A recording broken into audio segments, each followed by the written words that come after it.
The cafeteria at West Ridge Middle School was loud, but not in the way you'd expect. No trays crashed to the floor, no shouts echoed off the tiled walls, and no food flew through the air like in some movie about middle school chaos. Instead, it was a quieter kind of noise, forks scraping plates, sneakers squeaking on the shiny floor, and voices buzzing like a hive of bees that never quite stopped. But for Aiden Sinclair, sitting at the far end of a long, scratched-up table, it might as well have been silent. He liked it that way. The less anyone noticed him, the better. Aiden was 13, skinny but tall for his age, with dark skin that stood out in a school where most kids were pale as the milk cartons they chugged. His hair was short, a tight fade his dad had cut for him last weekend, and his eyes stayed low, locked on the peanut butter sandwich in front of him. He picked at the crust with his thumb, peeling off tiny bits and rolling them into balls between his fingers. It wasn't that he didn't like peanut butter. He did, but eating felt like a chore when every bite meant someone might look his way. 2 tables over, the whispers started. Aiden didn't need to hear the words to know they were about him. He'd heard them all before. "Why's he always by himself?" someone muttered, loud enough to carry. A girl's voice answered, sharp and quick. "Maybe he doesn't have any friends." A snicker followed, soft but cutting, like a paper cut you don't feel until later. Aiden's jaw tightened, but he kept his head down. He wasn't new to this. Being one of the few black kids at West Ridge meant blending in wasn't an option. So he'd learned to be a shadow, quiet, small, unnoticed. It was easier that way. Most days, it worked. He moved through the halls with his backpack slung over one shoulder, eyes on the floor, dodging the crowds of kids who laughed and shoved each other like they owned the place. He sat in the back of classrooms, spoke only when a teacher called on him, and kept his answers short. Invisible. That was the goal. But not today. Today, Chloe Tate had other plans. Chloe wasn't just another kid at school. She was the kind of girl who walked like the world bent to her will, and most of the time, it did. Her blonde hair was always perfect, pulled back in a high ponytail that swung when she moved, and her clothes looked like they cost more than Aiden's whole wardrobe. She was white, loud, and confident, the daughter of a big-shot businesswoman who owned half the stores in town. Teachers smiled when they said her name, parents invited her to their barbecues, and kids followed her like she was some kind of queen. Chloe Tate didn't just belong, she ruled. And for the past month, she'd decided Aiden was her favorite target. It hadn't always been like this. When Aiden's family moved to town 3 months ago, his dad taking the job as the new police chief, Chloe had barely glanced at him. Back then, she'd been too busy laughing with her friends or texting on her shiny phone to care about the new kid. But something changed. Maybe it was the way Aiden kept to himself, or maybe it was just bad luck. Whatever it was, Chloe had locked onto him like a hawk spotting a mouse in an open field. It started small, knocking his books off his desk with a fake oops, brushing past him in the hall hard enough to make him stumble, whispering little jabs that made her friends giggle. The kind of stuff no one would call bullying. Just kids being kids, like the teachers always said when he tried telling them early on. So he stopped telling. Today, though, Chloe wasn't playing small. Aiden had barely unwrapped his sandwich, carefully packed in a brown paper bag his dad had scribbled, "Have a good day," on, when a hand darted out and snatched it off the table. He froze, his stomach dropping like a stone. Slowly, he looked up. There she was, Chloe Tate, standing over him, her lips curled into a grin that didn't reach her sharp blue eyes. "What you got today, Sinclair?" she said, her voice loud enough to pull heads from the tables around them. She tore the bag open with exaggerated flair, like she was unwrapping a present on Christmas morning. She pulled out the sandwich, holding it up between 2 fingers like it was something gross she'd found under a rock. "Peanut butter? Seriously?" She turned to her friends, 3 girls and a boy who always trailed her like shadows of their own, and wrinkled her nose. "Guess your dad's fancy new job doesn't pay enough for real food." Laughter rippled through her group, sharp and quick, like glass breaking. Aiden's fingers curled under the table, his nails digging into his palms. He could feel the heat creeping up his neck, but he didn't say anything. He never did. That was what she wanted, a reaction, something to twist and throw back at him. So he stared at the table, at the little crumbs scattered across it, and waited for her to get bored. She didn't. Chloe leaned in closer, her ponytail brushing the edge of the table. "You know, Sinclair, You should really thank me, she said, her voice dropping low, mock-sweet. I'm just trying to help you out. Maybe lose some of that baby fat. Before he could move, she tossed the sandwich over her shoulder. It hit the floor with a soft splat, the bread splitting open, peanut butter smearing across the tiles. Her friends howled. One of them, Mia Carmichael, with her braces flashing, clapping like it was the funniest thing she'd ever seen. Aiden's stomach twisted. He wasn't going to cry. Not here, not in front of them. He slid off the bench, reaching down to grab what was left of his lunch. The bread was ruined, stuck to the floor, but he couldn't just leave it there. Before his fingers touched it, though, a sneaker came down hard, smashing the sandwich into the tile. Chloe's sneaker, white, spotless, expensive. She twisted her foot, grinding it in, then stepped back with a smirk. Oops, she said, not even pretending it was an accident. The laughter rang in his ears, loud and jagged. Aiden straightened up, his hands empty, his backpack still slung over the bench. He could feel their eyes on him, Chloe's, her friends, half the cafeteria's, waiting to see what he'd do. Run? Yell? Cry? He didn't give them anything. He grabbed his bag, slung it over his shoulder, and stood. The table rattled as he pushed past it, his sneakers squeaking on the floor. He didn't look back. Not at Chloe, not at the mess, not at the kids craning their necks to watch. He kept walking, past the cafeteria doors with their chipped paint, past the lockers lining the hall, all the way to the boys' bathroom. The door creaked as he pushed it open, the smell of cheap soap and damp tile hitting him. He slipped into the last stall, locked it, and sat on the closed toilet lid. His hands shook a little as he dropped his bag between his feet. He took a slow breath, then another, staring at the graffiti scratched into the wall, random names, a dumb drawing of a smiley face. This was nothing new. He'd wait here, like always, until the lunch bell rang. Then he'd slip out, blend back into the crowd, and pretend none of it happened. Because that's what shadows do. They stay quiet. They wait. But deep down, Aiden felt something shift, just a flicker, small but real. He didn't know it yet, but Chloe had just lit a match. And matches, even tiny ones, can start fires. Aiden didn't say much when he got home that afternoon. The school bus dropped him off at the corner of Maple Street, its brakes squealing like an old dog whining, and he trudged the last block to his house with his backpack dragging on one shoulder. The air smelled like cut grass and gasoline from someone mowing their lawn down the street. His sneakers scuffed the cracked sidewalk, kicking up little pebbles that skittered ahead of him. He just wanted to get inside, shut the door, and forget the day ever happened. The house was small, a one-story brick place with a sagging porch and a mailbox that leaned a little to the left. It wasn't much, but it was theirs, his and his dad's, since they'd moved to this town 3 months ago. Aiden pushed the front door open, the hinges creaking, and stepped into the dim living room.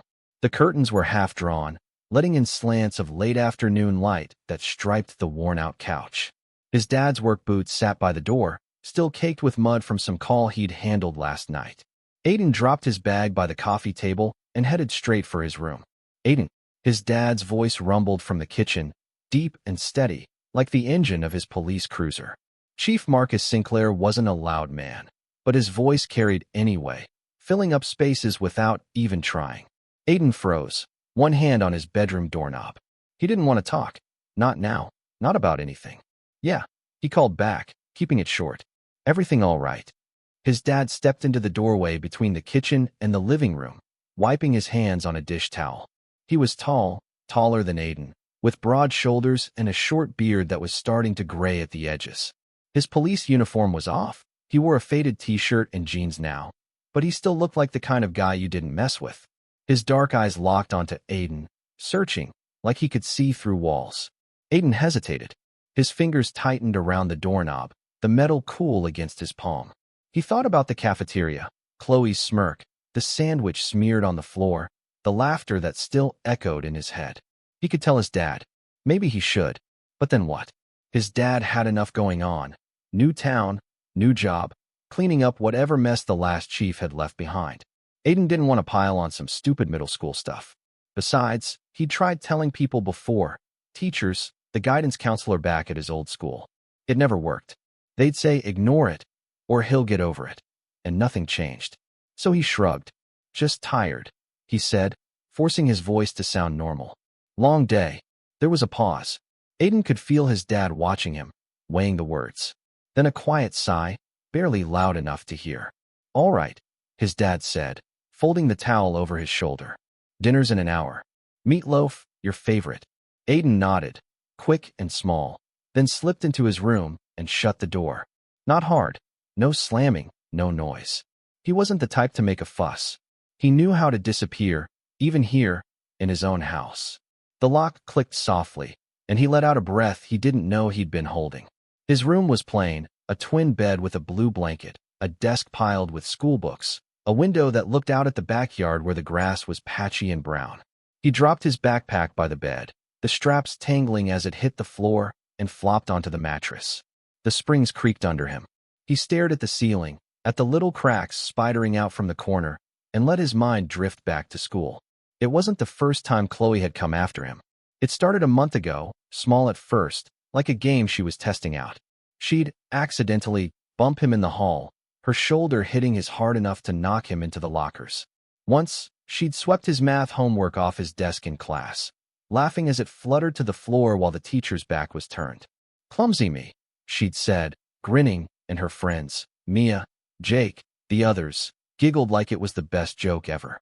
Another time, she'd tripped him in the gym, her foot catching his ankle during dodgeball, and he'd hit the floor with a thud while the coach yelled at him to get up. He'd told Miss Harper, the science teacher, about the homework thing once. She'd frowned, said, I'll keep an eye out, and that was it. Nothing happened. Chloe kept going, and Aiden stopped bothering. It was easier to take it, to stay quiet, to wait for her to move on to someone else. Except she didn't. Every day, it was something new, little digs, mean looks, stuff that didn't sound bad when you said it out loud but piled up like bricks on his chest. Today was worse, though. The sandwich thing wasn't just a shove or a whisper. It was public, loud, messy. He could still see her face, that smirk, the way her sneaker twisted into the bread like she was crushing a bug. And the laughter. God, the laughter. It wasn't just her friends this time. Half the cafeteria had turned to look, their eyes digging into him, waiting for him to do something. Cry, maybe. Yell. Run. He didn't give them that. He'd walked away, kept his head up just enough to get out, but inside, his stomach had churned like a washing machine on spin. He rolled onto his side, curling his knees up a little. The room was quiet except for the faint hum of the fridge in the kitchen and the occasional clink of a pan, his dad starting dinner. Aiden wondered if Chloe would stop now. Maybe she'd gotten her big laugh, her moment, and she'd leave him alone tomorrow. But deep down, he knew better. She wasn't done. She liked this too much. The power, the way people watched her, the way he didn't fight back. It made her taller somehow, bigger, while he shrank. His hands clenched into fists, then relaxed. He wasn't mad, not yet. He was tired. Tired of the whispers, the stares, the way he had to plan every step at school like he was dodging landmines. Tired of being the kid who didn't fit, who didn't talk, who didn't belong. He closed his eyes, picturing tomorrow, walking into that cafeteria again, hearing her voice, seeing that grin. His chest tightened. Out in the hall, his dad's footsteps faded toward the kitchen. Aiden stayed still, breathing slow, waiting for the feeling to pass. He could handle it.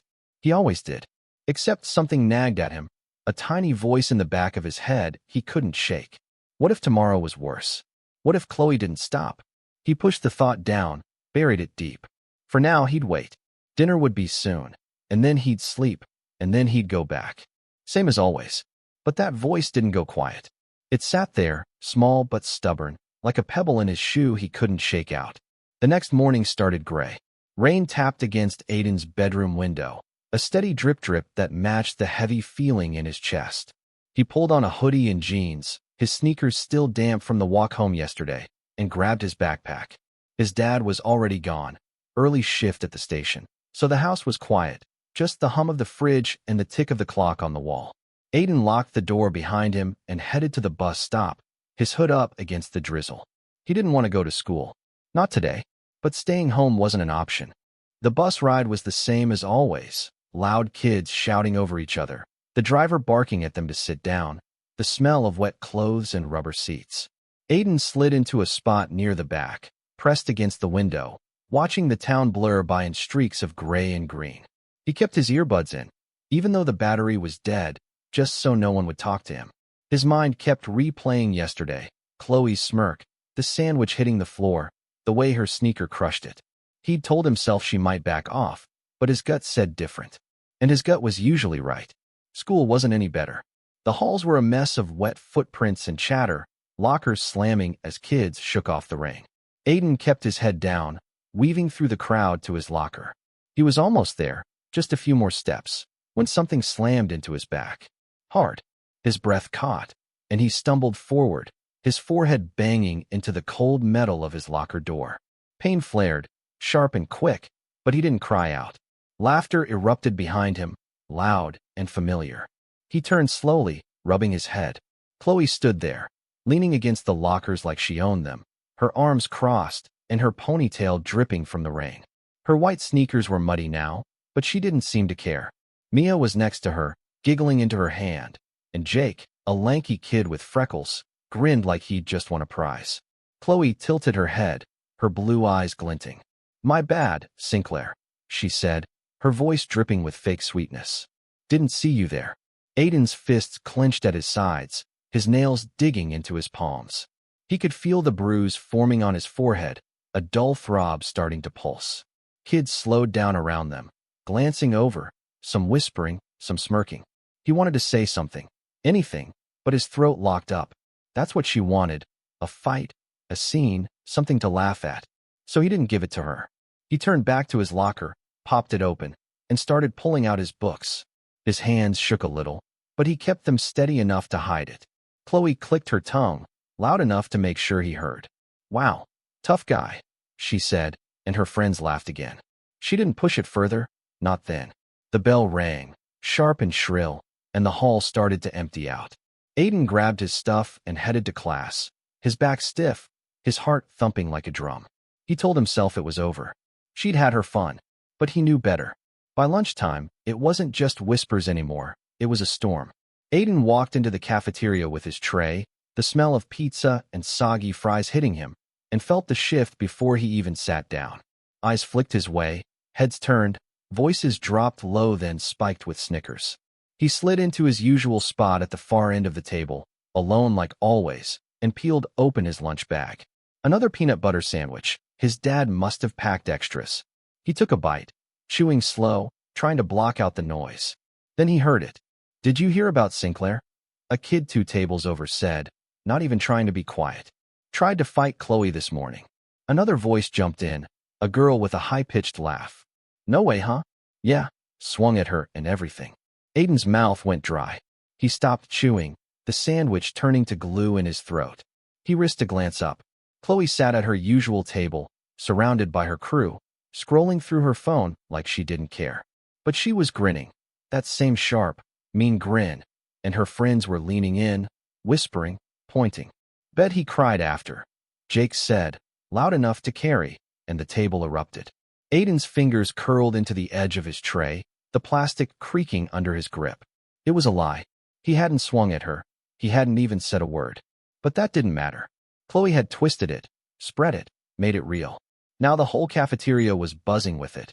Kids glancing at him like he was some kind of loser who'd picked a fight and lost.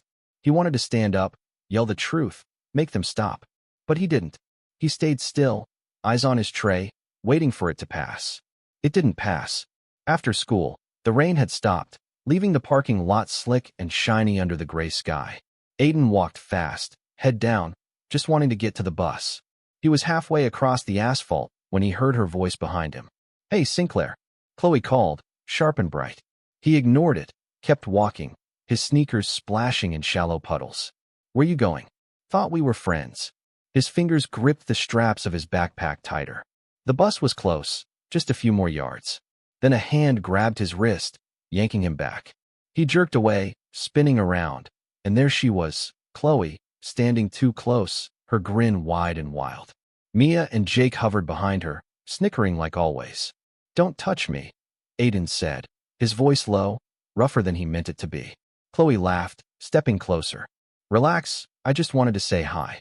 Her friends cracked up, feeding off her energy. Aiden's pulse pounded in his ears, loud and fast. "Leave me alone," he said, louder this time. his eyes locked on hers. She leaned in, her voice dropping to a hiss. Or what? You gonna tell on me? She flicked his backpack strap, a quick, sharp snap. You're just mad 'cause nobody cares. Something snapped inside him. Before he could think, before he could stop himself, Aiden shoved her. Hard. His hands hit her shoulders, and she stumbled back a step, her sneakers skidding on the wet pavement. For a split second, she looked shocked, her eyes wide, her mouth open, no smirk. Her friends went quiet, just for a beat, before Mia let out a nervous laugh. Chloe caught herself, brushing her hair back like it was nothing, but Aiden saw it. She hadn't expected that. He didn't wait to see what she'd do next. He turned and walked away, his heart slamming against his ribs, his breath coming in short bursts. The bus doors hissed open ahead of him, and he climbed on, sliding into a seat near the back.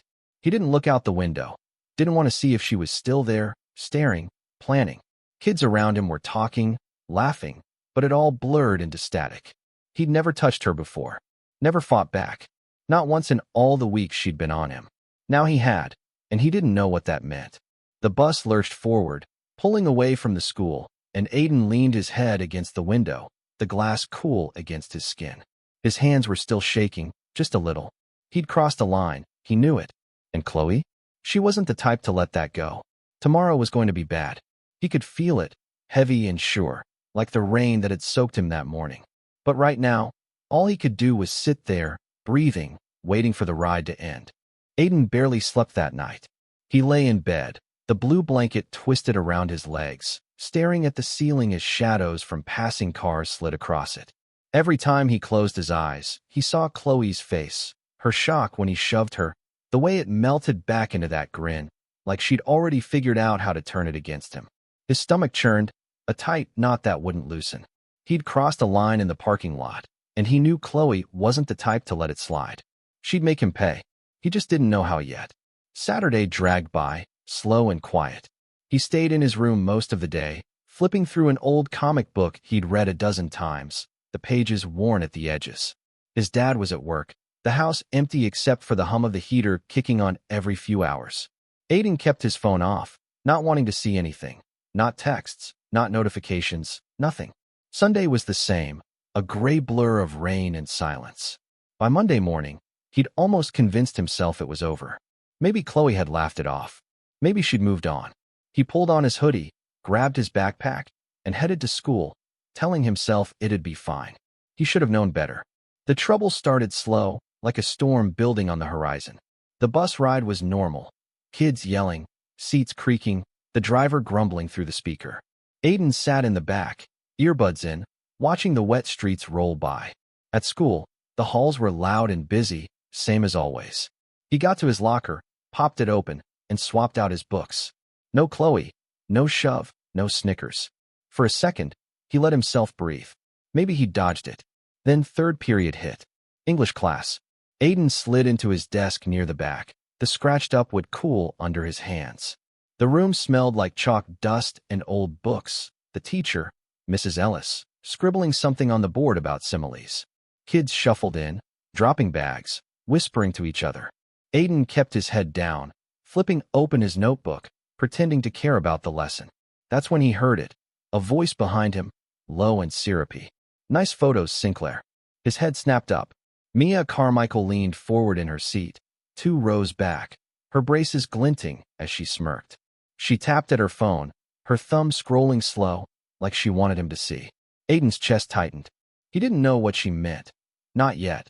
But the way she said it, the way her eyes flicked to him then away, made his skin prickle. He fumbled for his own phone, tucked in his backpack, and unlocked it under the desk. Notifications flooded the screen. Texts, tags, alerts from apps he barely used. His breath caught. It was a picture. Him, in the parking lot, mid-shove, his face twisted like he was yelling. Except he hadn't been. Someone, Chloe, he knew it was Chloe, had edited it. His eyes were red, his mouth stretched into a snarl, cartoonish and ugly. Big red letters slashed across the top. Psycho Sinclair can't control himself. Below it, comments stacked up like bricks. Wow, he looks unhinged. No wonder he's got no friends. Chloe should have hit him back. Heard he tried to scratch her face, LOL. His fingers trembled, the phone shaking in his hands. It wasn't true, none of it. He'd pushed her, yeah, but he hadn't screamed, hadn't clawed at her. This was worse than a rumor. This was proof, something kids could point at, laugh at, believe. He scrolled fast, seeing it everywhere, reposted, shared, liked. His throat closed up, a lump so thick he couldn't swallow. He shoved the phone back into his bag, his palms sweaty, and stared at the desk. Mrs. Ellis droned on about metaphors, but all he heard was the blood pounding in his ears.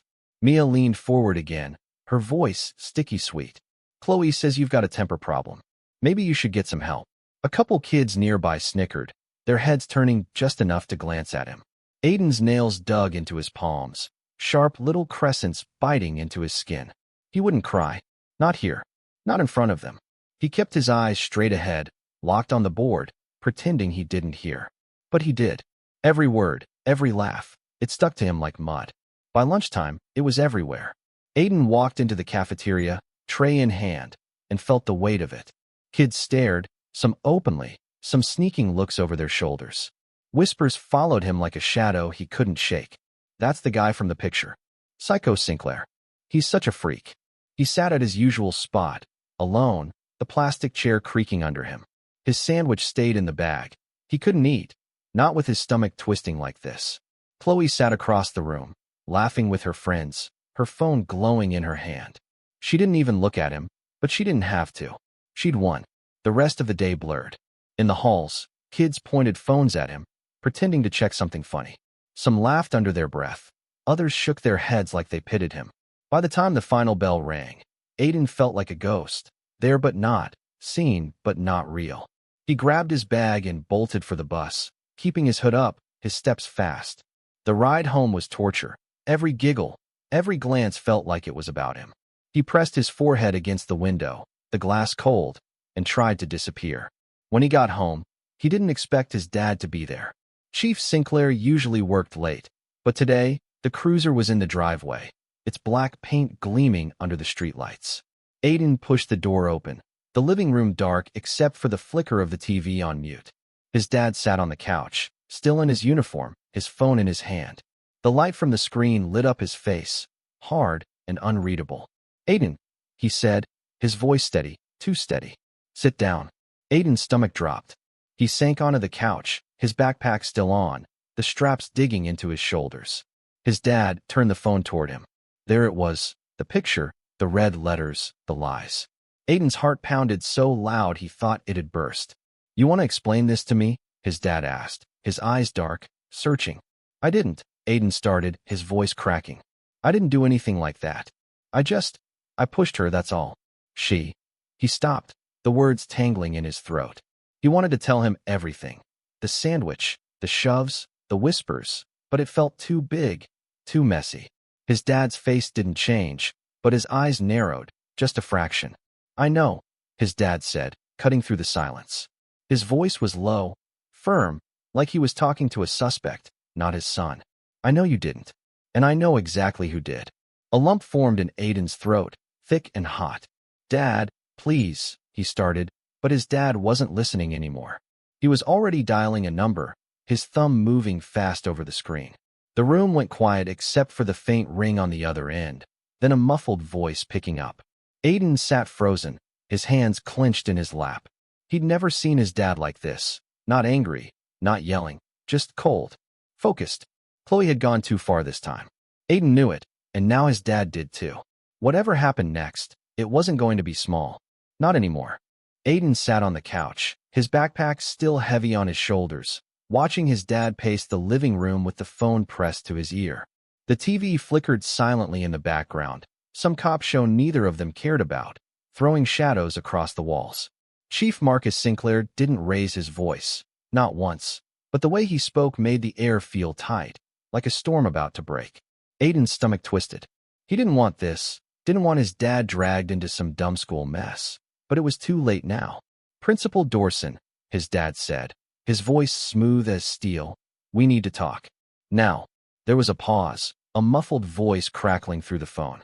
Aiden couldn't make out the words, but he could guess. Mr. Dorson, the short, balding guy who ran West Ridge Middle, probably stammering some excuse. His dad's jaw tensed, a muscle twitching under his beard. No, we're not going to look into it. We're going to fix it. Today. Aiden sank lower into the couch, the cushions creaking under him. He'd never seen his dad like this. Not at home, anyway. Sure, he'd heard stories about Chief Sinclair breaking up fights in the city, staring down gang leaders, digging into corruption cases nobody else wanted to touch. But that was work. This was different. This was about him, and it felt too big, too loud, like a spotlight he couldn't duck out of. He wanted to say something. Dad, it's fine, I can handle it, but the word stuck in his throat. His dad hung up without another word, slipping the phone into his pocket. He turned to Aiden, his dark eyes steady, unreadable. Get your jacket, he said. We're going. Going where? Aiden's voice came out small, shaky. School. His dad grabbed his keys off the coffee table, the metal jangling in his hand. This ends tonight. Aiden didn't move for a second, his legs frozen. Dad, it's not, he started, but his dad cut him off with a look, not mad, just firm, like there was no arguing this one. Aiden swallowed hard, slid off the couch, and grabbed his jacket from the hook by the door. The ride to school was quiet, the only sound the hum of the cruiser's engine and the soft thump of the wipers pushing away the evening drizzle. Aiden stared out the window, streetlights blurring into streaks of yellow, his hands clenched in his lap. He didn't know what his dad was planning, but he knew it wasn't going to be small. West Ridge Middle looked different after hours. The parking lot was empty except for a couple cars near the front, Mr. Dawson's beat-up sedan and a pickup Aiden didn't recognize. The building loomed dark and quiet, its brick walls wet from the rain, the windows glowing faintly from a few lights left on inside. Aiden followed his dad to the front doors, his sneakers squeaking on the pavement. The air smelled like damp dirt and asphalt, sharp in his nose. Mr. Dawson was waiting just inside, standing by the office with his arms crossed over his chest. He was shorter than Aiden's dad, with a shiny head and a tie that looked too tight around his neck. He forced a smile, the kind that didn't reach his eyes. Chief Sinclair, he said, his voice a little too loud. I understand you've got some concerns. Aiden's dad didn't bother with small talk. He stopped a few feet from the principal, his boots heavy on the tile floor, and pulled out his phone. Chloe Tate has been harassing my son for over a month, he said, holding up the screen. The edited picture of Aiden glowed bright. Those red letters, that twisted face. And now she's spreading lies about him online. This is what I want removed. Mr. Dawson shifted, his smile slipping. He adjusted his glasses, squinting at the phone like he hadn't seen it before. Now, Chief, let's not blow this out of proportion, he said, his hands coming up like he was trying to calm a dog. I spoke with Chloe's parents earlier, and they assured me it's just a misunderstanding. Kids play rough sometimes, you know how it is. Aiden's dad didn't blink. I don't care what her parents assured you, he said, his voice low, cutting through the empty hall. I care about what she did. He took a step closer, towering over Mr. Dawson without even trying. Shoving him in the halls, stealing his lunch, humiliating him in front of the school. That's not playing rough. And this? He tapped the phone screen. This is cyber harassment. Targeted. Planned. You going to tell me that's just kids being kids too? Aiden stood behind his dad, his hands stuffed in his jacket pockets, staring at the floor. He felt small, exposed, like every word was peeling back a layer he'd tried to keep hidden. He didn't want this, didn't want his dad fighting his battles, didn't want the principal looking at him like some victim. But he couldn't stop it. Mr. Dawson's face went pink, his mouth opening then closing, like a fish out of water. We don't want to punish a student for, the principal started, but Aiden's dad cut him off again. Do you know what my job is, Dawson? His voice dropped, quiet but heavy, the kind of quiet that made you listen harder. He leaned in just enough to make the principal step back. I enforce the law.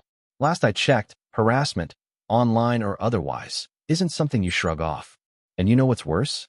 A school that turns a blind eye to it. The color drained from Mr. Dawson's face. His hands fidgeted, tugging at his tie like it was choking him. I'll talk to the Tates again, he stammered, glancing at Aiden then away, like he didn't know where to look. We'll sort this out. Aiden's dad didn't move. You'll do more than talk, he said. You'll make sure that picture's taken down. You'll make sure this doesn't happen again. And you'll hold Chloe accountable. Tonight. Mr. Dawson nodded fast, his head bobbing like one of those dashboard toys. Yes, Yes, of course. I'll handle it. He fumbled for his phone, his fingers clumsy, and started typing something. A text, maybe, or an email. Aiden watched, his heart still thudding, a mix of relief and dread pooling in his gut. This wasn't how he'd wanted it to go. He'd spent weeks, months, trying to stay invisible, to handle it himself, and now here was his dad, tearing that all apart. But part of him, a small part, felt something else. Like maybe, just maybe, this could change things. His dad turned to him, his expression softening for the first time since they'd left the house. "You okay?" he asked, quiet enough that Mr. Dorson wouldn't hear.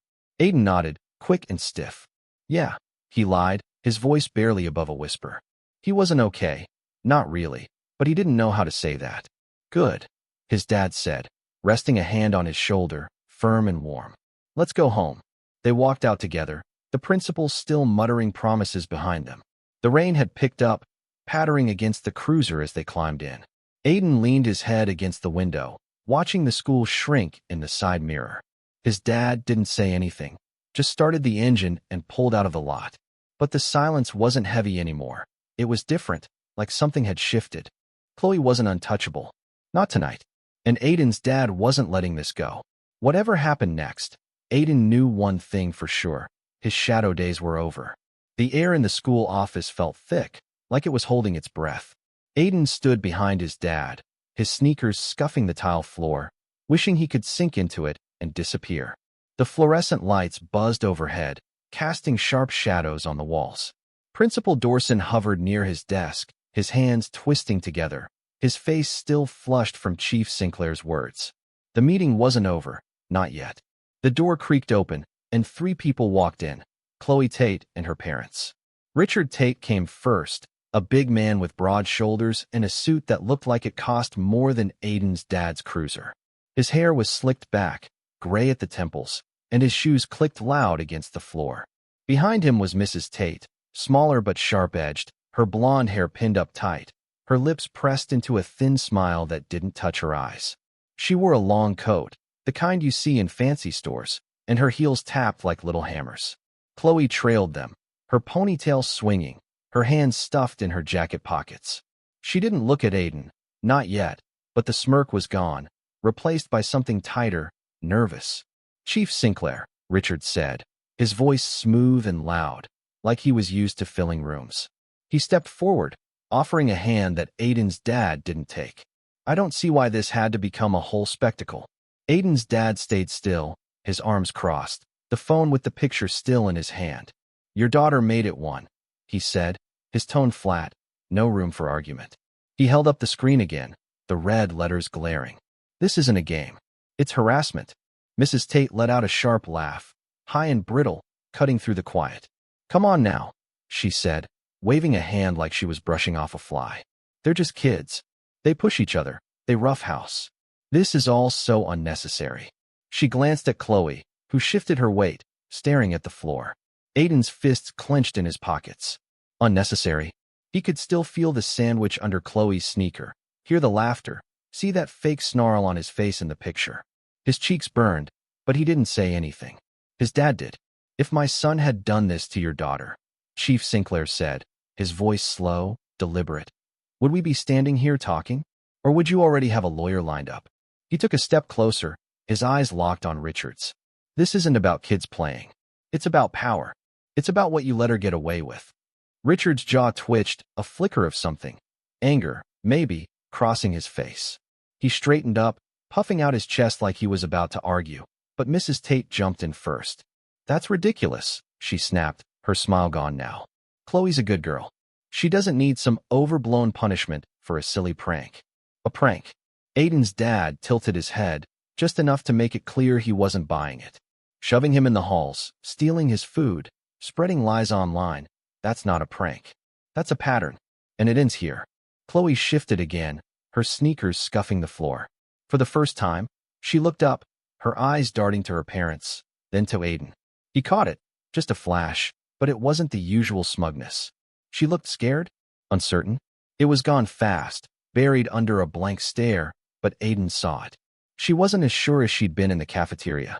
Mr. Dorson cleared his throat, stepping between them like he could smooth it over. Look, Chief, Mr. and Mrs. Tate, he said, his voice wobbly. I think we can find a solution here. Maybe a warning for Chloe, some mediation. No, Aiden's dad cut in, sharp enough to make the principal flinch. A warning doesn't fix this. That picture's still out there. Kids are still laughing at my son. You think mediation makes that go away? He turned back to the Tates, his voice dropping low. Your daughter's not the victim here.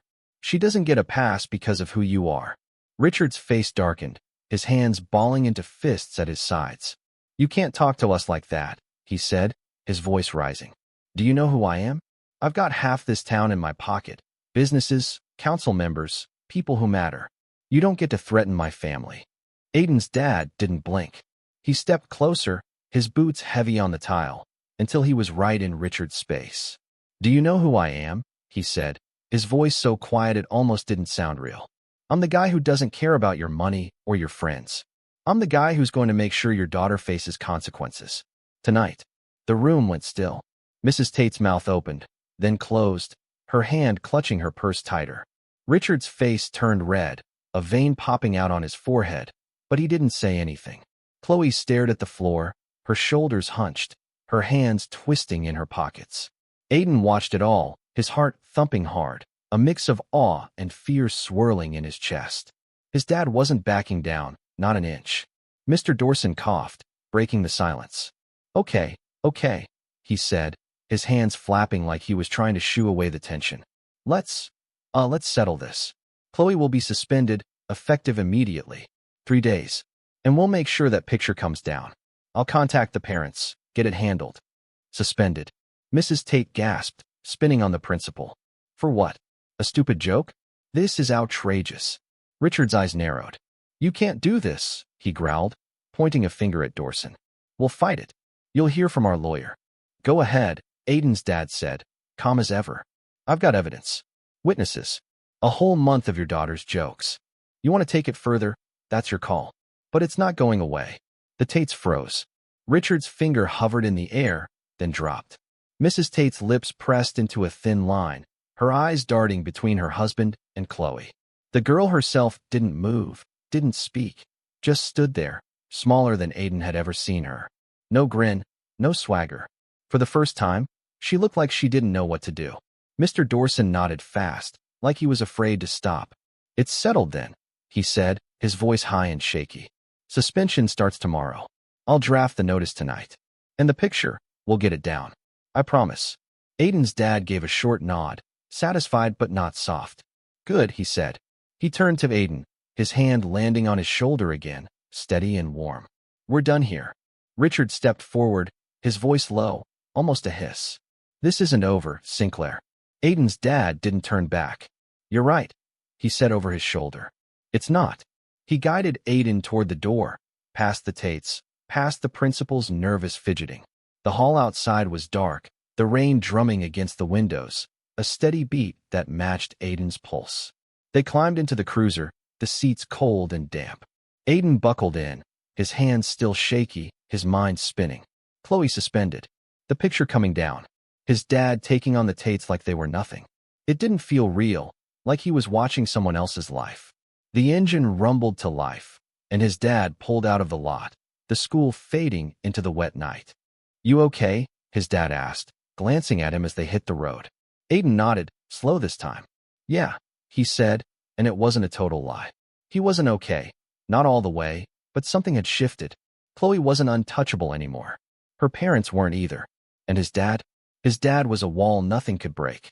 The Tates could push back all they wanted. It wouldn't change a thing. The next morning, Aiden woke up to silence. No rain tapping the window, no buzz of his alarm, just the soft creak of the house settling and the faint hum of his dad's cruiser pulling out of the driveway for work. He lay there for a minute, staring at the ceiling, the cracks in the plaster looking sharper in the gray dawn light. Yesterday felt like a dream. The school office, his dad facing down the Tates, Chloe's suspension. It didn't seem real, but it was, and today he had to go back. He dragged himself out of bed, pulled on a clean hoodie and jeans, and grabbed his backpack.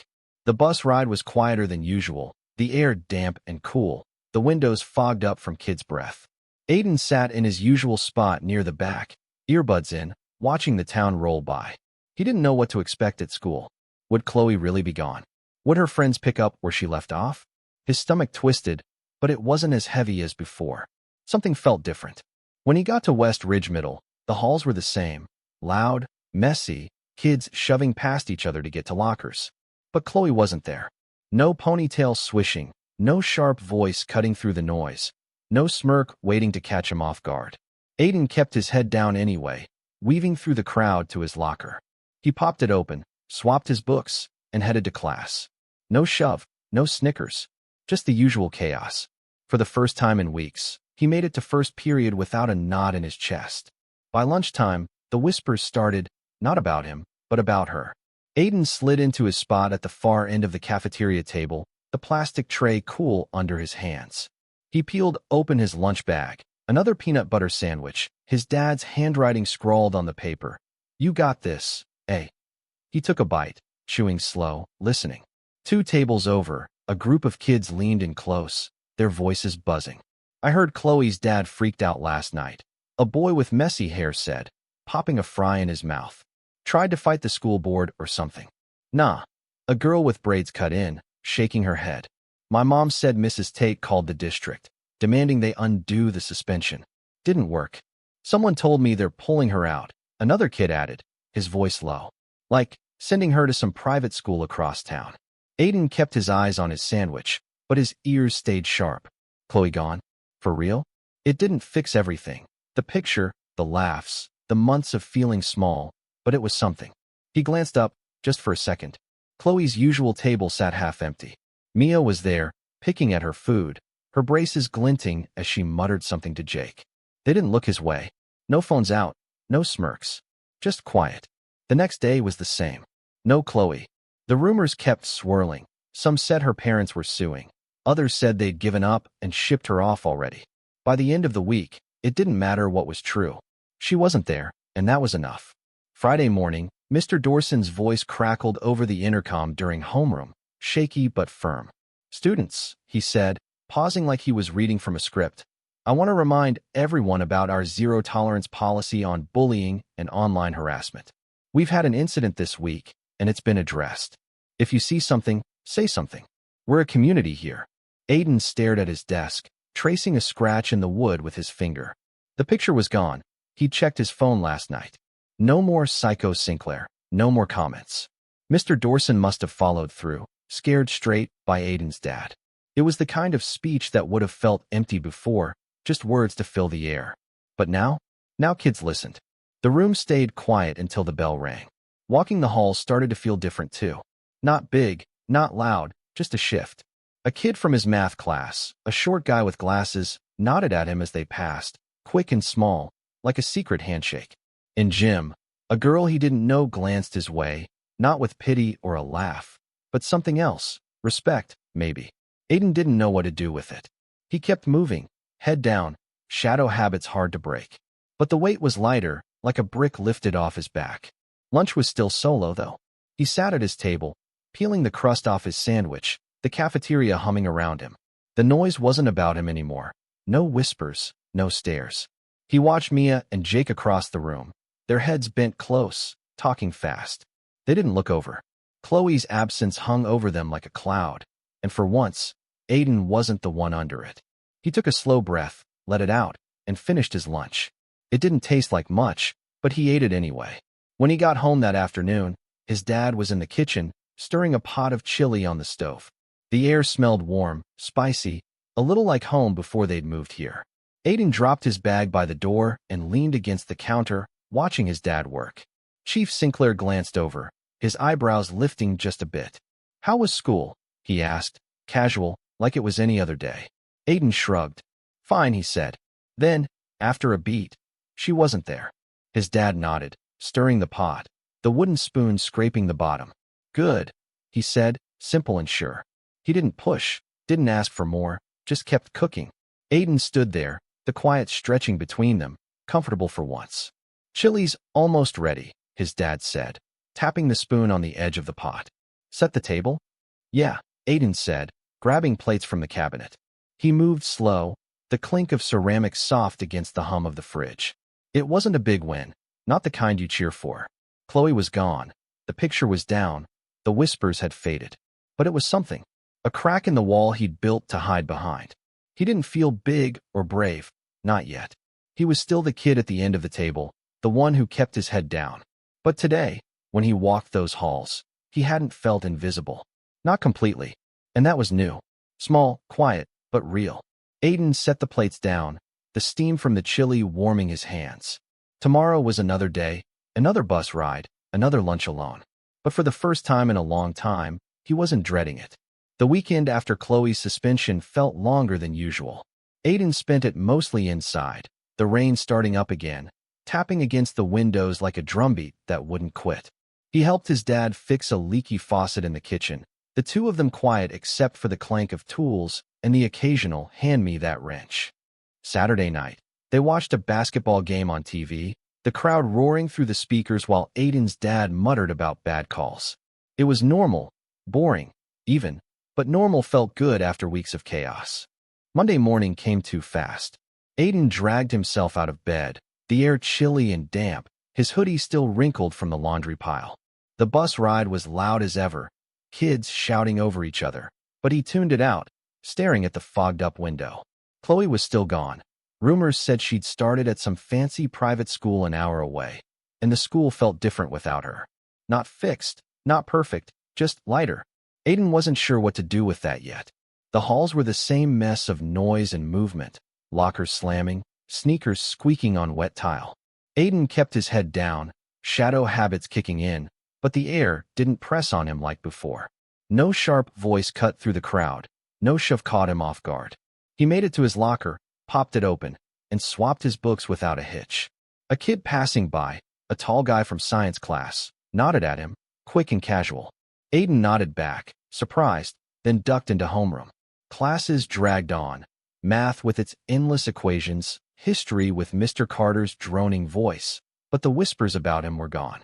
No one pointed phones his way, no one muttered "Psycho Sinclair" under their breath. It was like the picture had never happened, like Chloe's storm had blown out and left the sky clear. Aiden kept waiting for something to break it, some new jab, some leftover sting, but nothing came. Lunch was where it hit him. He walked into the cafeteria, the smell of burnt pizza and ketchup thick in the air, and grabbed his tray. Same spot, far end of the table, alone like always. He peeled open his lunch bag, peanut butter again, his dad's notes scribbled inside. "Keep your head up, eh?" He was halfway through the sandwich, picking at the crust, when a shadow fell over him. He tensed, his shoulders hunching, ready for trouble. "Hey," a voice said, soft but clear. Aiden looked up. Mia Carmichael stood there, her tray in her hands, her braces catching the light. Her brown hair was loose today, not pulled back like usual, and her eyes flicked to the floor, then back to him. She shifted her weight, like she wasn't sure she should be there. Aiden didn't say anything, just stared, his sandwich halfway to his mouth. Mia was Chloe's shadow, always laughing, always in on the jokes. What was she doing here? He waited, his guard up, expecting some new twist. She cleared her throat, her voice wobbly. "Guess you got the last laugh, huh?" She tried a smile, but it didn't stick. Aiden's jaw tightened. He didn't trust this, not after everything. "You laughed too," he said, his voice low, flat. He set the sandwich down, the bread crinkling the paper bag. Mia winced, her fingers tightening on her tray. "Yeah," she said, barely a whisper. "I know. I didn't. I wasn't really trying to." She stopped, her face going pink. "He had it coming, you know. Chloe, She cut herself off, shaking her head. "Forget it." Aiden didn't move. He didn't have the energy for this, for her fumbling words, her half-baked apology. He didn't need it. "Yeah," he said, short and sharp, then picked up his tray and stood. Mia stepped back, startled, her tray rattling. He walked away, dumping his trash in the bin, feeling her eyes on his back. She didn't follow. He didn't hate her, not really. Mia wasn't Chloe. She'd just gone along, giggled when she was supposed to, stayed safe in the pack. But that didn't make it okay. He wasn't ready to let it go, not yet. Still, as he left the cafeteria, something stuck with him. Mia's face, guilty, unsure. Chloe's crew was cracking without her. The rest of the week brought more small shifts. In gym, a girl named Sarah, short, with freckles, passed him the ball during basketball drills without hesitating, like he was just another player. In English, a quiet kid named Lucas muttered, "Good job," when Aiden answered a question right. His voice so low Aiden almost missed it. Little things, nothing loud, but they piled up. Kids weren't avoiding him anymore. Some even looked at him. Quick nods, half smiles, like they'd seen what happened and picked a side. Friday afternoon, he got home early. The house smelled like coffee, his dad sitting at the kitchen table with a mug and the newspaper. Chief Sinclair glanced up as Aiden dropped his bag by the door, his eyebrows lifting just a bit. "How's school?" he asked, folding the paper down. Aiden shrugged, leaning against the counter. "Better," he said, then smirked a little. "Better than last week, anyway." His dad's mouth twitched, a ghost of a smile breaking through. "That's good," he said, taking a sip of his coffee. "Real good." He didn't push, didn't dig, just went back to his paper. Aiden grabbed a glass of water and stood there, the quiet settling around them like a blanket. "Proud of you," his dad said after a minute. Not looking up, his voice low but clear. Aiden blinked, the words hitting him harder than he expected. "For what?" he asked, his glass halfway to his mouth. "I didn't do anything." His dad set the mug down, his eyes meeting Aiden's now. "You stood up," he said, simple and sure. "That's something." Aiden didn't know what to say. He hadn't felt like he'd stood up, not really. He'd shoved Chloe once, yeah, but then it was his dad who'd stormed in, taken on the Tates, made it all happen. Aiden had just been there, but the way his dad looked at him, steady and warm, made him wonder. Maybe it wasn't about the shove. Maybe it was about not hiding anymore. "Yeah," he said finally, his voice soft. "Guess so." He took a sip of water, the cold sliding down his throat, and let the moment sit. His dad went back to the paper, the pages rustling, and Aiden stayed there, leaning on the counter, listening to the hum of the fridge. The wall he'd built, the one that kept him small, quiet, invisible, wasn't gone. Not completely. He still sat alone at lunch, still moved through the halls like a shadow. But there were cracks in it now, thin lines letting light through. Mia's guilt. Sarah's pass. Lucas's words. His dad's pride. Small things, but they added up. He wasn't sure what came next. Chloe was gone, but the damage wasn't. The stares might be softer, the laughs might be quiet, but they'd left marks. Still, for the first time in a long time, Aiden didn't feel like he was sinking. He wasn't big or loud or brave. Not yet, but he was here. And that was enough for now. Weeks passed, slow and steady, like the drip of a faucet you get used to. Chloe didn't come back. The rumors settled into facts. Her parents had pulled her out, sent her to a private academy an hour away, someplace with uniforms and gates and no room for messes like West Ridge. Aiden heard it in bits, kids whispering in the halls, teachers dodging questions, but he didn't care much. She was gone, and that was all that mattered. The school didn't feel safe yet, not completely, but it wasn't a minefield anymore. Aiden kept his routine. Bus in the morning, head down, classes, lunch alone. The cracks in his wall were still there, nods from kids, quiet moments that didn't sting, but he wasn't sure what to do with them. He'd spent so long being invisible, it was hard to step out, even a little. Habit stuck like glue.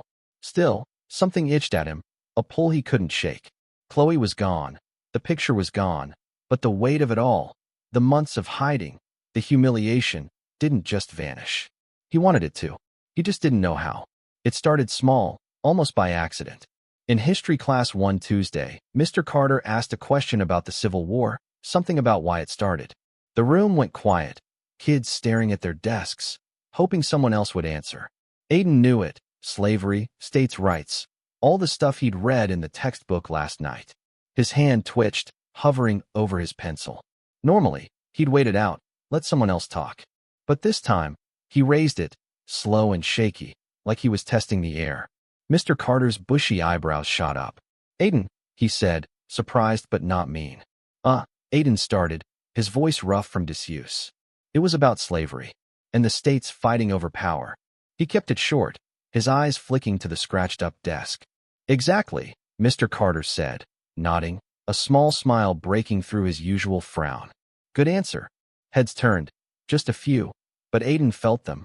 Quick glances, not sneers. He sank back in his seat, his heart thumping, but it wasn't bad. It was okay. The next day, in math, it happened again. Mrs. Patel put up a problem, some algebra thing with X's and Y's, and asked for a volunteer. Aiden's hand went up, faster this time. He stumbled through the answer, his voice catching once, but he got it right. A kid in the front row, Lucas, the quiet one from English, muttered, "Nice," under his breath. Aiden nodded back, tiny but real. It wasn't big, wasn't loud, but it felt like something. Lunch was still solo, but Friday changed that too. He sat at his table, peeling the crust off his sandwich, when a girl from his history class, Jada, with short braids and a bright red backpack, slid into the seat across from him. She didn't say much, just a quick, "Hey," and started eating her pizza. Aiden froze, his sandwich halfway to his mouth, waiting for the catch. There wasn't one. She ate, he ate, and the silence wasn't heavy. When the bell rang, she grabbed her tray and said, "See ya," like it was no big deal. It wasn't. Not to her, but to him, it was. The real shift came Monday. Aiden was at his locker, stuffing his gym clothes into his bag, when a voice cut through the hall noise. What she did was messed up. He turned, slow, expecting trouble. It was Lucas, the quiet kid, adjusting his backpack strap, his eyes on the floor. His dark hair flopped over his forehead, and his voice was low, like he didn't want anyone else to hear. "What?" Aiden said, his locker door still open. Lucas shrugged, barely looking up. "Chloe, that picture, all of it. Just saying, if I'd known it was that bad, he trailed off, shaking his head. "Doesn't matter." He walked off, blending into the crowd, leaving Aiden standing there, stunned. It did matter. Not because Lucas was some big hero. He wasn't. But because it meant someone had seen. Not just the shove or the suspension, but the whole thing. The weight. The way it had crushed him, day after day. Aiden shut his locker, the clang loud in his ears, and felt something settle. He wasn't waiting for approval anymore. Not from Lucas. Not from anyone. He was done letting Chloe's shadow decide who he was. That night, he sat in the living room, flipping through a comic book while his dad read the newspaper. The TV hummed in the background, some crime show with sirens and flashing lights, but neither of them watched. His dad folded the paper, setting it on the table with a soft thud. "You know," he said, his voice breaking the quiet, "I had my own Chloe Tate when I was your age." Aiden looked up, surprised. Yeah. His dad didn't talk much about when he was a kid, just bits here and there, usually about sports or his old neighborhood. His dad nodded, leaning back in the chair, his eyes distant. "Big kid named Reggie. Thought he ran the block. Used to trip me on the way home, take my lunch money, call me names 'cause I was skinny and quiet." He paused, a small smile tugging at his mouth. No social media back then, but the game was the same. Aiden set the comic down, his hands resting on his knees. "Did you do anything about it?" His dad exhaled slow, like he was pulling the memory up from deep. "Didn't have a choice," he said. "Got tired of running. One day, I turned around, looked him in the eye, and told him to back off. He laughed, big guy, loud laugh, but I didn't move. Next day, he tried again. I pushed him. Hard. After that, he left me alone." Aiden frowned, leaning forward. "What do you mean, no choice?" His dad's eyes met his, steady and clear. "I had to decide," he said. "Let him tell me who I was, or decide that for myself. Wasn't easy. Took a while to figure out he didn't have the power I gave him." He smiled, small but real. "I'm sitting here, aren't I?" Aiden let out a breath, almost a laugh. "Yeah," he said, "guess you are." His dad patted his shoulder, firm and warm, then picked up the paper again. The TV droned on, the room settling back into quiet. Aiden sat with that, the words sinking in. "Decide for myself." He'd always thought Chloe had all the power, her friends, her family, her loud, untouchable way of moving through the world. But his dad was right. She'd only had it because he'd let her, because he'd stayed quiet, stayed small. The shove in the parking lot, his dad's fight with the Tates, it wasn't just about stopping her. It was about choosing something else. The next day, he walked into school different.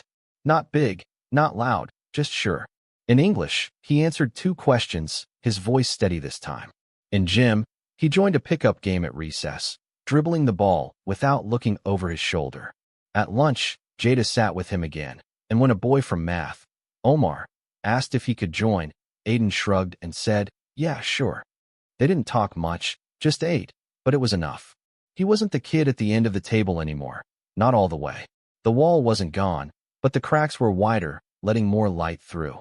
Lucas's words, Jada's hey, his dad's story, they weren't apologies or fixes. They were chances. Chances to choose himself, not Chloe's version of him. Aiden didn't know if it'd last. Kids could turn, cliques could shift, new Chloes could show up. But for now, he wasn't hiding. He was here, quiet, steady, real. And that was his victory. Aiden woke up to sunlight for once. No rain tapping the window, just a clear blue sky peeking through the blinds. It felt like a sign, nothing big, just a little nudge. He pulled on his favorite hoodie, the gray one with the faded logo, and grabbed his backpack.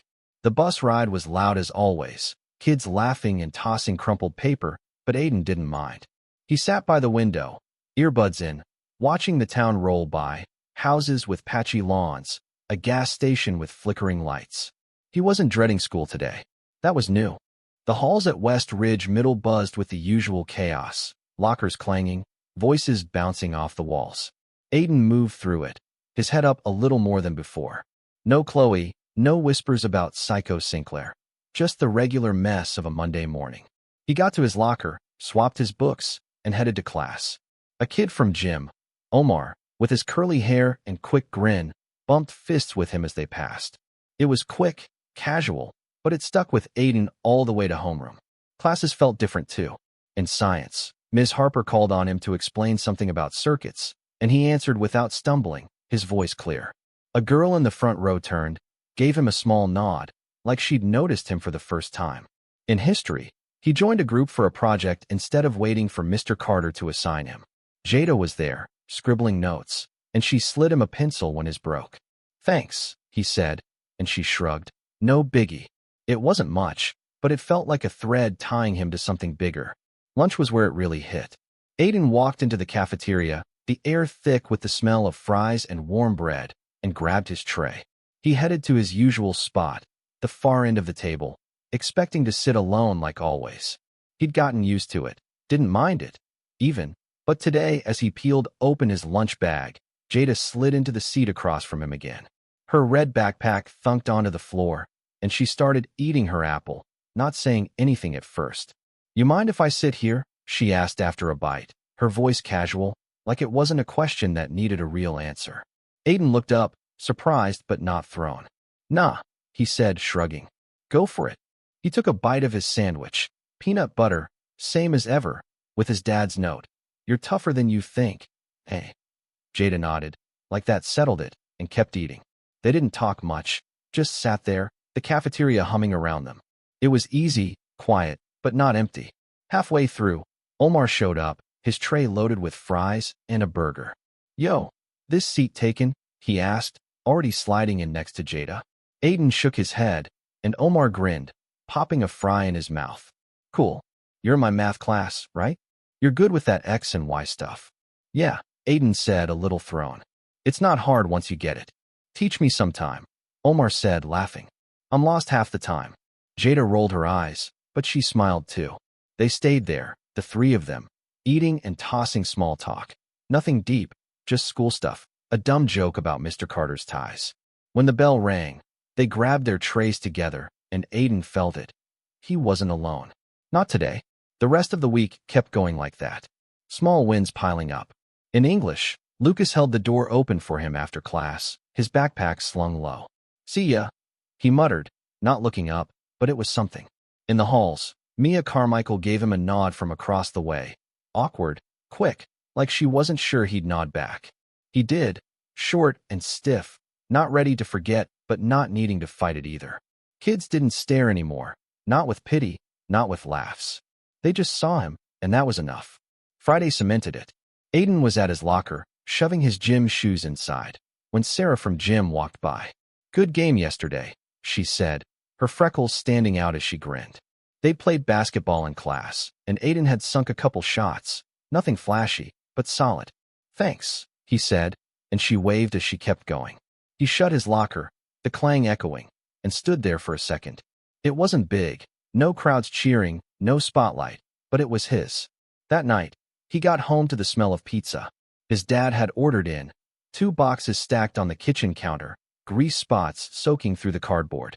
Chief Sinclair was already at the table, a slice in hand, the TV on low in the living room. Aiden dropped his bag and grabbed a plate, sliding into the chair across from him. "Good day?" his dad asked, wiping his hands on a napkin. "Yeah," Aiden said, taking a bite. The cheese stretched, hot and stringy, and he chewed slow. "Better than usual." His dad nodded, his eyes flicking to him, then back to his pizza. "School's calming down?" "Sort of," Aiden said. "No, Chloe. Kids aren't weird anymore. Some even talk to me." "Good," his dad said, simple and sure. "You're finding your spot." Aiden shrugged, but he felt it. His spot. Not the kid at the end of the table, not the shadow slipping through the halls. Just Aiden. He took another bite, the crust crunchy under his teeth, and let the quiet settle.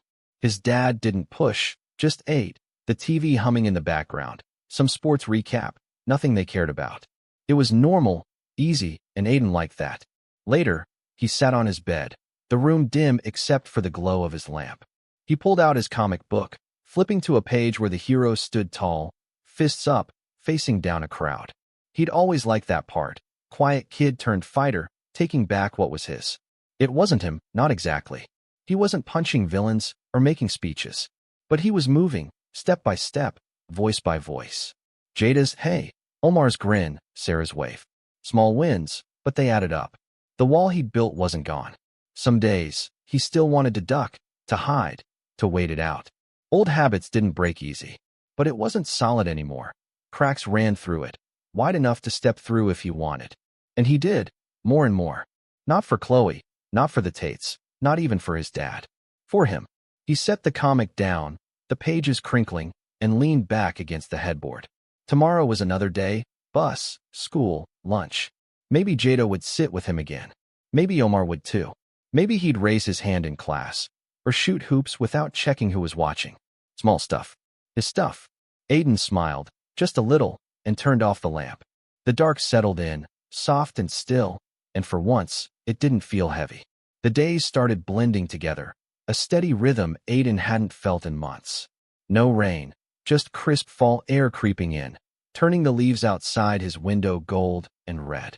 School wasn't a battlefield anymore. It wasn't perfect, but it was bearable.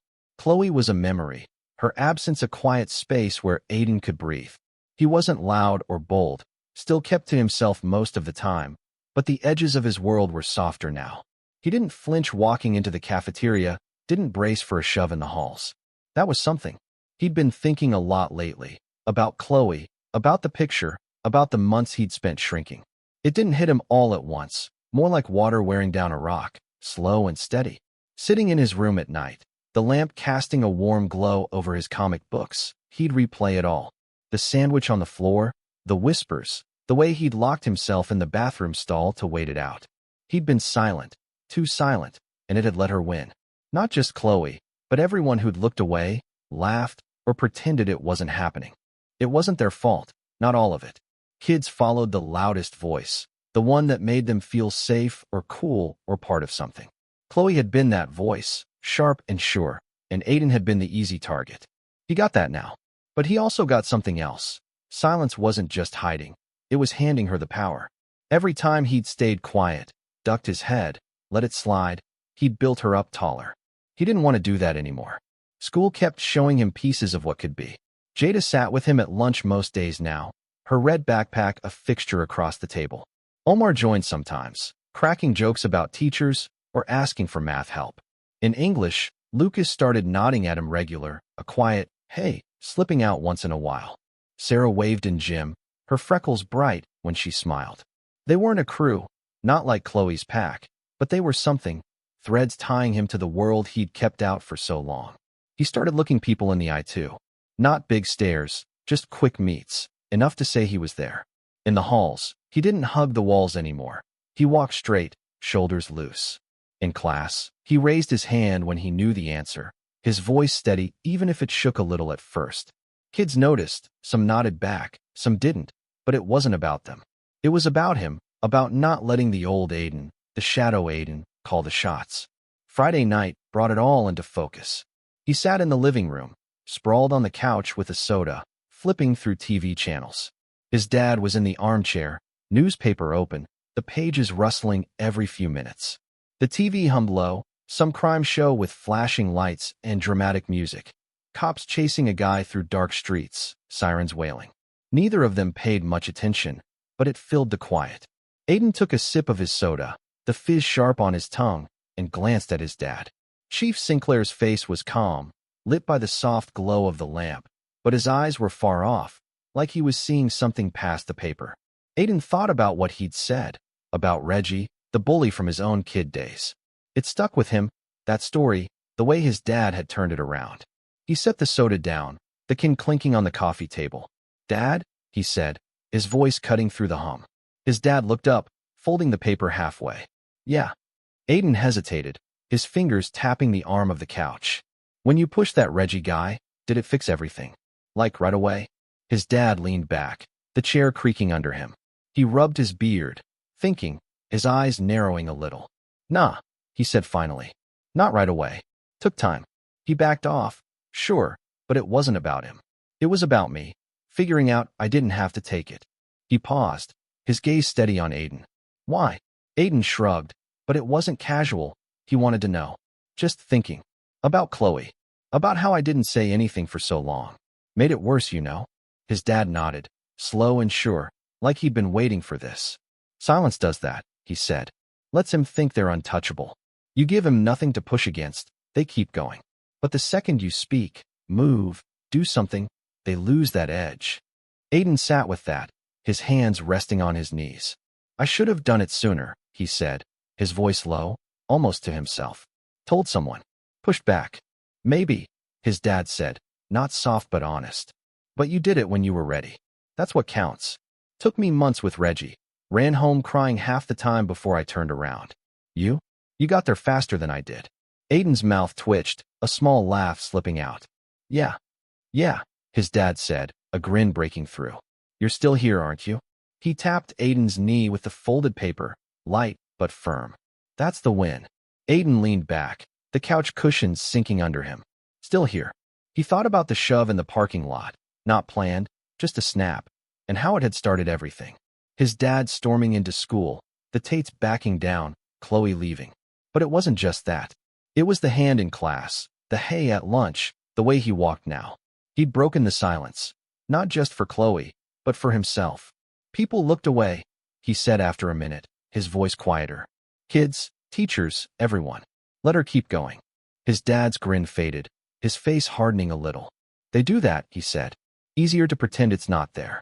Seen it my whole life. On the streets, in the job. Silence helps the ones who hurt. Always has."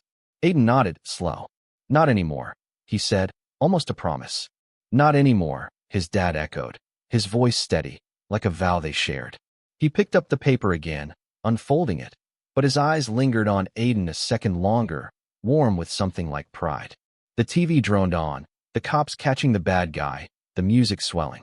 Aiden grabbed his soda, took a long sip, and let the moment settle. He saw it clear now. The power wasn't Chloe's, never had been. It was in the quiet she'd used, the way he'd let her fill it. The shove, his dad's fight, the school's shift, it all came from breaking that. From not looking away. He wasn't fixed, not all the way. Some days, he still felt the old pull. To duck, to shrink, to wait. The marks Chloe left, the stares, the laughs, didn't erase overnight. But he wasn't that kid anymore, locked in a stall, counting minutes. He was here, breathing, moving. Jada saw him. Omar saw him. Lucas saw him. His dad saw him. And he saw himself. The room stayed quiet, just the rustle of the paper, the hum of the TV, the fizz of his soda. Aiden finished it, the can empty in his hand, and stood to toss it. His dad glanced up, a question in his eyes. "Gonna grab another," Aiden said, nodding toward the kitchen. "Bring me one too," his dad said, grinning again. Aiden laughed, short and real, and headed out. The floor creaked under his socks, the house warm around him. Tomorrow was Monday, another day, another chance. He'd walk in, head up, voice ready. Not loud, not big, just his. And that was enough. Monday morning broke bright, the kind of clear fall day that made the air feel sharp and new. Aiden rolled out of bed, the floor cold under his feet, and pulled on his gray hoodie and jeans. His backpack sat by the door, stuffed with books and a lunch bag. Peanut butter again, his dad's note tucked inside. "Own it." He smiled at that, small but real, and headed out. The bus rattled down the street, the sun glinting off its chipped yellow paint, and Aiden climbed on, settling into his spot by the window.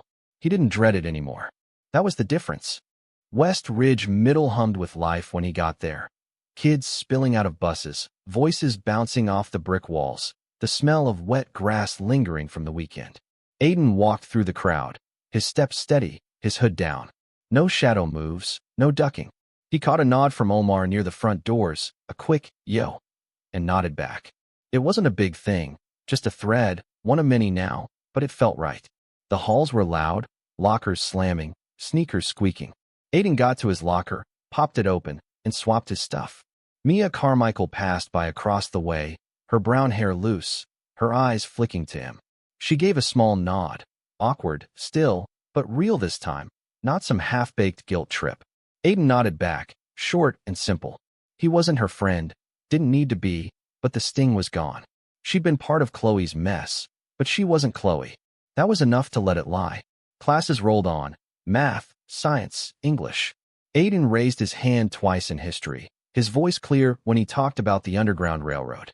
Mr. Carter nodded. Good point. And a couple kids glanced his way, not with stares but with something normal, like he belonged there. In gym, he played pickup basketball again, sinking a shot from the free throw line. Sarah cheered, "Nice one," and he grinned, wiping sweat off his forehead. Small wins, stacking up. Lunch sealed it. Aiden walked into the cafeteria, the air warm with the smell of chicken nuggets and spilled juice, and grabbed his tray. He headed to his spot, expecting Jada maybe, but before he could sit, she was there, red backpack and all, waving him over to a different table. "Come on," she said, her braids swinging as she nodded to the group. Omar was already there, munching fries, and Lucas sat next to him, picking at a sandwich. A girl from science, Nia, with her loud laugh, scooted over to make room. "You mind if I sit here?" Aiden asked, echoing Jada's line from weeks ago, his tray hovering. "Nah, go for it," Omar said, grinning. "Better than eating alone, right?" Aiden slid in, setting his tray down, the plastic clattering soft against the table.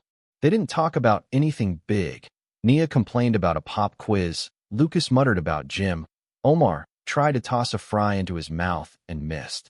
Jada laughed, and Aiden did too, a quiet chuckle that felt easy. He ate his sandwich, the peanut butter sticking to the roof of his mouth, and listened. He didn't say much, didn't need to. He was there, part of it, not on the outside looking in. The bell rang, and they grabbed their stuff, splitting off to class. "See you tomorrow," Jada said, slinging her backpack over her shoulder. "Yeah," Aiden said, and he meant it. He walked out of the cafeteria, the noise fading behind him, and felt the shift. This wasn't Chloe's table, wasn't her rules. It was his, small, messy reel. That night, he got home to the smell of spaghetti simmering on the stove. His dad was in the kitchen, stirring sauce, the radio playing low, some old song with horns and a beat. Aiden dropped his bag by the door and leaned against the counter, watching the steam curl up from the pot. "Good day?" his dad asked, glancing over, his apron splattered with red. "Yeah," Aiden said, grabbing a glass of water. "Sat with some kids at lunch. Talked a little." His dad's eyebrows lifted, a small smile breaking through. "That's so?" "Yep," Aiden said, taking a sip. "Jada, Omar, a couple others. Nothing big, just normal." "Normal's good," his dad said, turning down the heat on the stove. "Better than hiding." Aiden nodded, slow. "Yeah, way better." He set the glass down, the clink soft against the counter. His dad didn't push, just kept stirring, the sauce bubbling low. The quiet stretched, warm and steady, the radio filling it with a hum. "Spaghetti's almost done," his dad said after a minute. "Grab some plates." Aiden did, pulling two from the cabinet, the ceramic cool in his hands. They ate at the table, forks scraping, the sauce tangy and hot. His dad asked about the basketball shot, and Aiden told him, short but proud. They laughed about Omar's fry-tossing fail, the sound bouncing off the walls. It was simple, every day, but it felt like a prize Aiden had earned.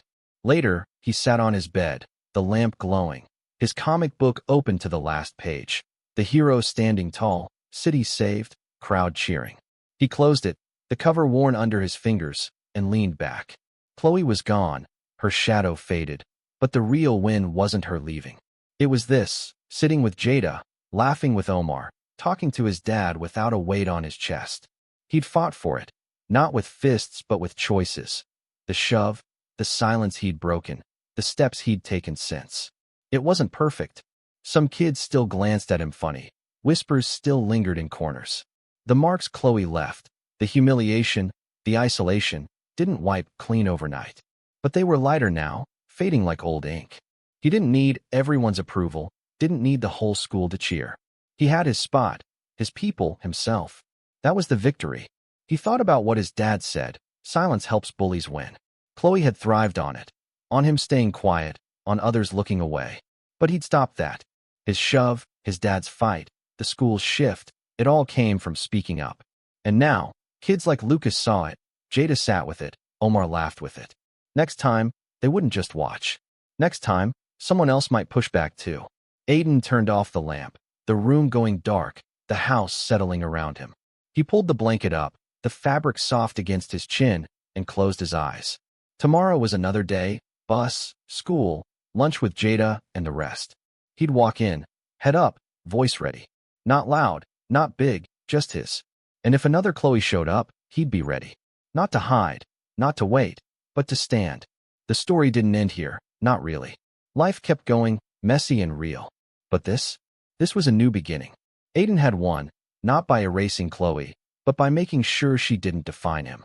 If that meant something to you, if silence ever held you down, say something. Share it.